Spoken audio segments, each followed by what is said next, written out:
bem-vindos ao nosso abrigo no temporal. Quero meditar nas palavras do Salmo de Davi, de número 26. Julga-me, ó Senhor, pois tenho vivido com integridade. Tenho confiado no Senhor sem vacilar. Examina-me, Senhor, e prova-me. Esquadrinha meu coração e a minha mente. Pois tua fidelidade está diante dos meus olhos e tenho andado na tua verdade. Não tenho me assentado com os homens falsos, nem me associado com os hipócritas. Odeio o ajuntamento dos malfeitores. Não me sentarei com os ímpios.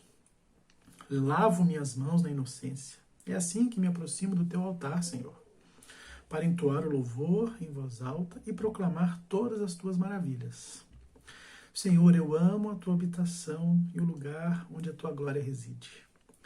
Não me leves para junto dos pecadores, nem me des o destino dos sanguinários, cujas mãos praticam crimes e cuja destra paga subornos. Eu, porém, ando com integridade. Resgata-me e tem compaixão de mim. Meus pés permanecem firmes em retidão. Na assembleia bendirei o Senhor. Toda leitura que nós fazemos, ela é influenciada por pressupostos que em algum sentido servem para justificar a maneira como nós reagimos àquilo que acabamos de ler.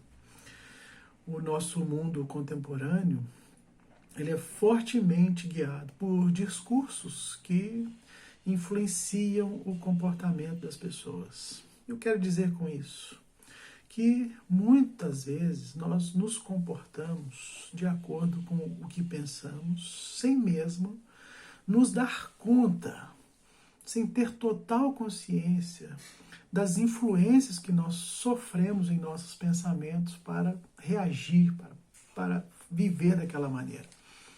Então, muito do que nós fazemos é ditado pelas telenovelas, hoje menos, mas pela internet, pelas redes sociais, pelos grupos que frequentamos ou por aqueles que nós queremos pertencer.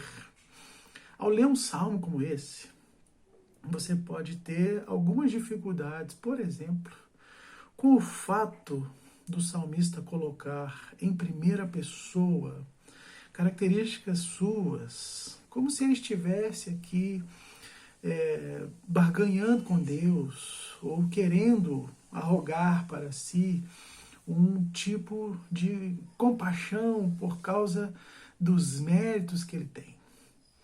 O salmista está aqui direcionando-se a si mesmo, né? E a gente vai ver isso aqui em alguns textos, não porque ele tem um comportamento moral ilibado ou porque ele não se mistura com os pecadores. O que nós percebemos aqui é que o salmista renuncia a qualquer relação com os ímpios, e a gente pode ler isso aí nos versos 4, por exemplo, 5, 9, o verso 10. Em todos esses versos aqui, ele faz, então, uma menção aos ímpios, aos pecadores, não porque ele se sente superior aos outros, isso é muito importante, mas é porque o seu comportamento está direcionado, ele está firmado, não naquilo que ele pensa de si mesmo, mas porque ele ama o lugar da habitação de Deus. E ele diz isso aí no versículo 8. Senhor, eu amo a tua habitação e o lugar onde a tua glória reside. Quero chamar a sua atenção para isso. Essa é a diferença entre uma pessoa que lê com pressupostos que não conhece e aquele que entende como essa oração em primeira pessoa é feita. A diferença é que a oração do salmista não é a oração de um narcisista, para usarmos aqui um termo contemporâneo, moderno. Primeiro, porque o salmista não é vítima do amor exagerado a si mesmo, que é uma característica narcisista. Ele precisa, o narcisista é assim, ele precisa estar com pessoas porque ele tem uma dependência contínua de autoafirmação e também da afirmação dos outros sobre ele mesmo. O que, na verdade, indica esta afirmação é que existe ali uma negação contínua desse vazio que ele quer preencher, sendo agradável ou agradando a todos, sendo o centro das atenções. Não é isso que o salmista faz. Muito pelo contrário, o salmista sabe que não é por causa dos seus méritos. E você vai me perguntar, como isso está escrito nesse salmo?